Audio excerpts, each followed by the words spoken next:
can't figure out how to make it better, and so I'd better draw a line and hope that people don't notice all the chewing gum that I've used to stick it together.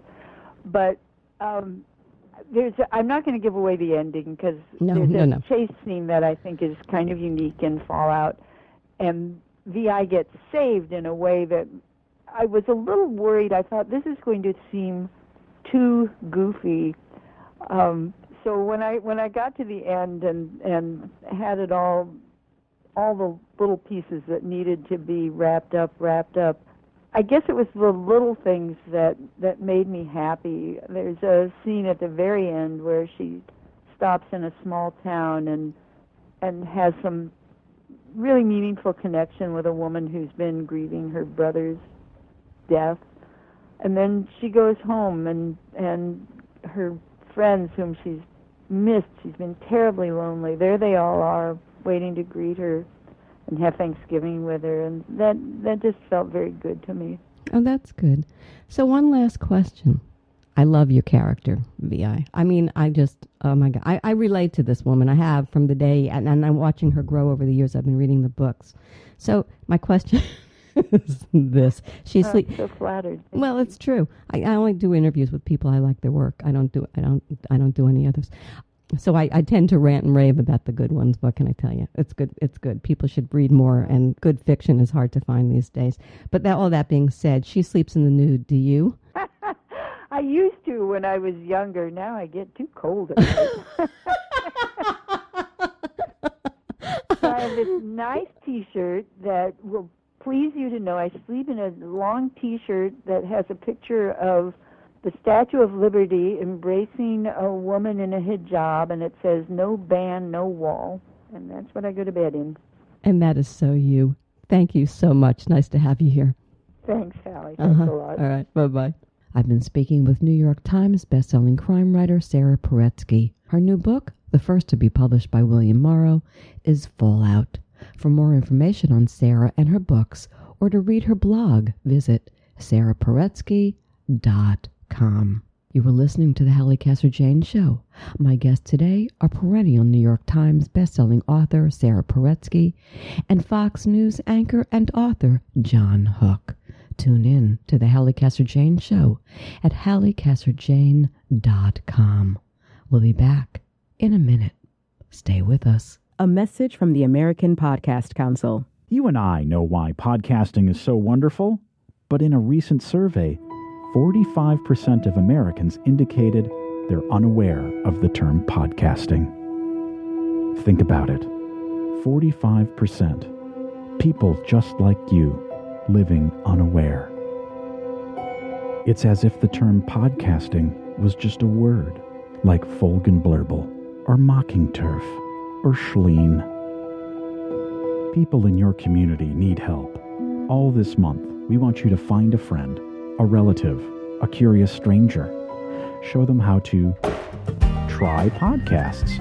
Then share your story on something called Twitter with the hashtag Tripod. That's TRY pod. Together we can delete podcast unawareness. Won't you help? That's TRY pod. Hogan's Heroes. To a certain generation of TV watchers, the sitcom Hogan's Heroes conjures up a host of images, many of them the faces of the beloved star of the series.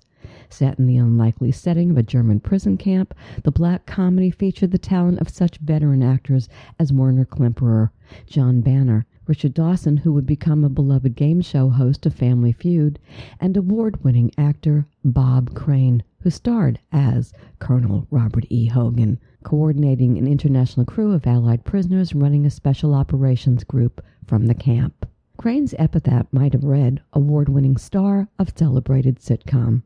But when the series ended, Crane's career declined. The once-adored star took to the road, starring in plays nationwide. It was while he was on tour for the play Beginner's Luck in June 1978, Crane was found bludgeoned to death in a Scottsdale apartment, a murder that today remains officially unsolved. Crane's tawdry personal life, that of a sex-addicted deviant who had learned the wonders of home video and descended into a life of strip clubs, BDSM, and a closet homosexual exposed for his fans to see. A suspect, a trial, an acquittal. The mystery went on to spawn hundreds of articles, books, and movies over the past 4 decades. And there the story remained. Yet another Hollywood cold case, until, that is, a veteran news reporter and television anchor for over 30 years in Arizona, who has won more than a dozen Emmys for his reporting, but was just 18 when Crane was murdered, had his interest in the case rekindled following an interview with Crane's son, Robert Jr.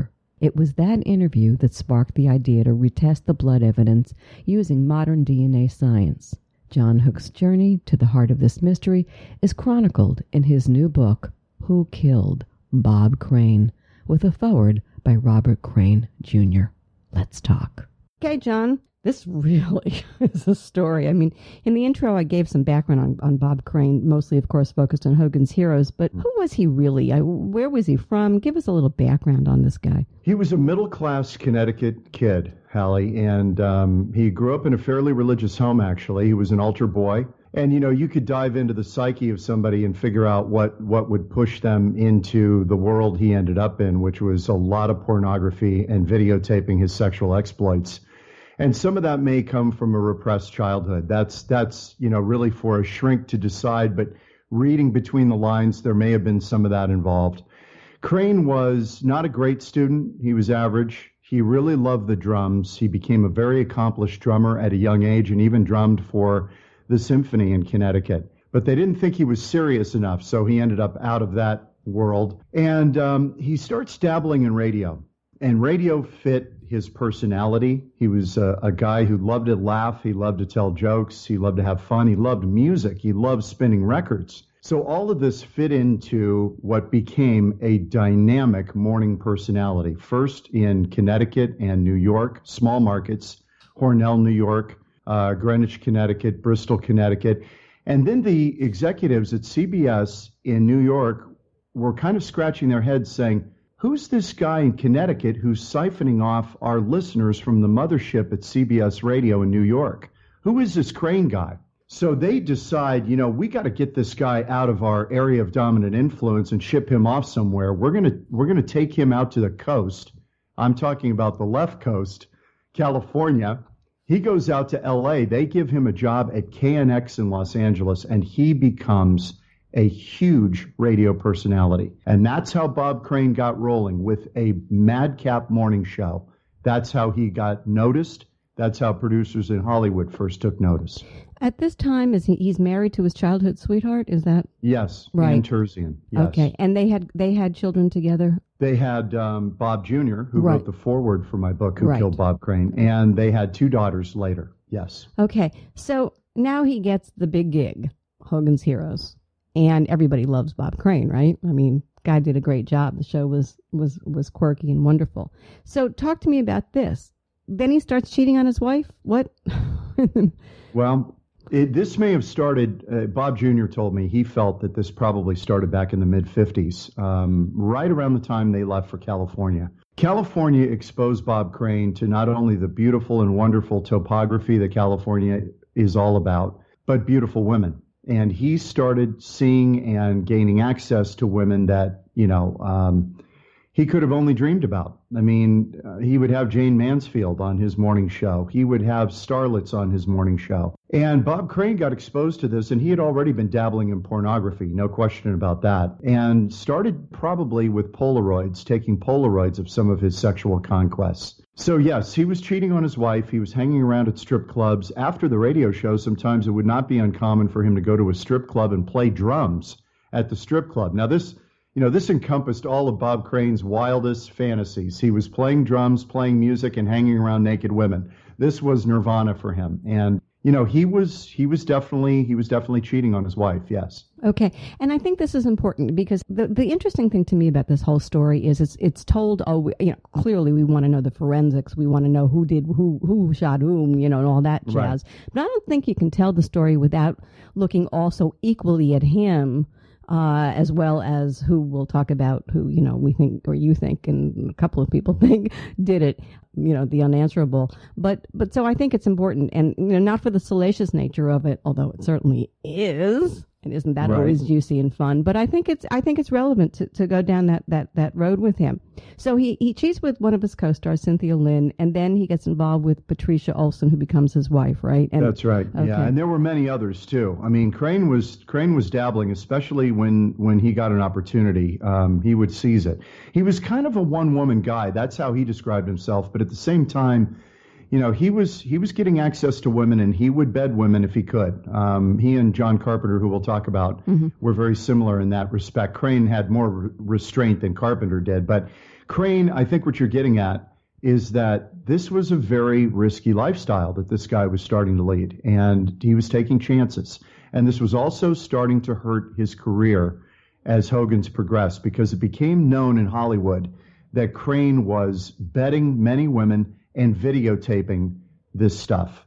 And this became more than just kind of a passing thing. This was becoming a compulsion, and it was becoming known to people in Hollywood, and it was turning some people off, frankly. And imagine if that was today with TMZ and everything else. Oh my God, man. right? I mean, this, you know, Bob Crane, you can say a lot of things about him, but many people would suggest that he was ahead of his time. Right. He was doing selfies and sex tapes long before Kim Kardashian or Paris Hilton or any number of these stars who have made big money at this. The difference would be, Halli, is that Bob Crane never intended for this stuff to go public. Never.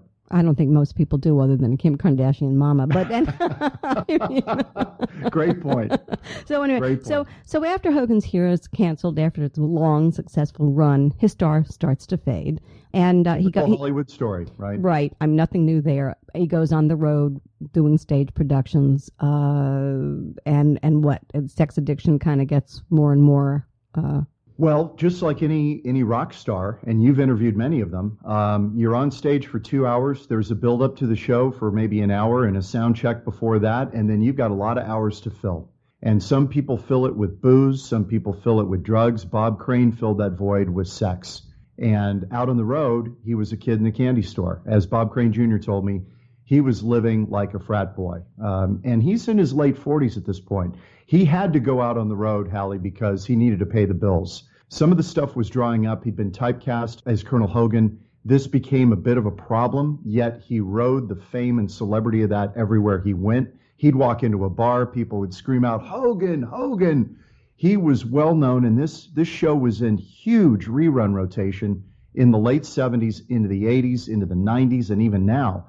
But Crane in the late 70s, when he was out on the road doing dinner theater, he couldn't go anywhere without somebody knowing who he was and asking for an autograph. He was a big, big star. And it's addictive, and it's hard to give up. And it does all sorts of crazy things to everybody who loses it. You know, the big... Yeah, I mean, you look at the people who've kept it somewhat together, and it's not easy to do. It is not easy to do, and you could count them on maybe a couple of hands, the people with immense stardom who've somehow kept some equanimity and kept their life together. It's not easy to do. No. So June 1978, Crane was living in the Winfield Place apartments in Scottsdale, Arizona. And on the afternoon of June 29th, what happened?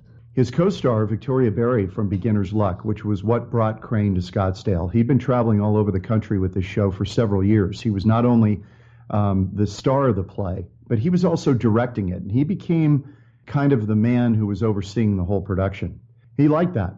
On that particular day, Victoria Berry, his co-star, it was only a 4-person play, playing at the Windmill Dinner Theater in Scottsdale. They're in their final week of the run of this play.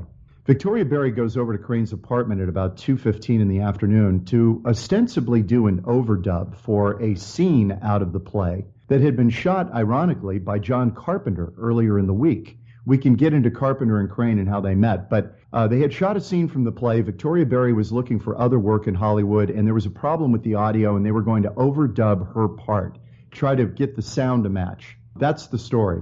Crane and Berry had slept together twice before. She also had a boyfriend out in L.A. Crane obviously was divorcing Patricia Valdes, Sigrid Valdes, Patty Olson, and so he's in limbo. She goes over to his apartment, knocks on the door. There's no answer. This is 2:15 in the afternoon. It's over 100 degrees in Scottsdale. She's knocking on the door. She sees the paper on the front, of the doorstep, and she picks it up. And she's thinking, well, his car is here. Bob's got to be here. He's probably out by the pool and back. She's knocking on the door. Bob, Bob. And just reflexively, she turns the handle on the door and it opens. And she's shocked because Bob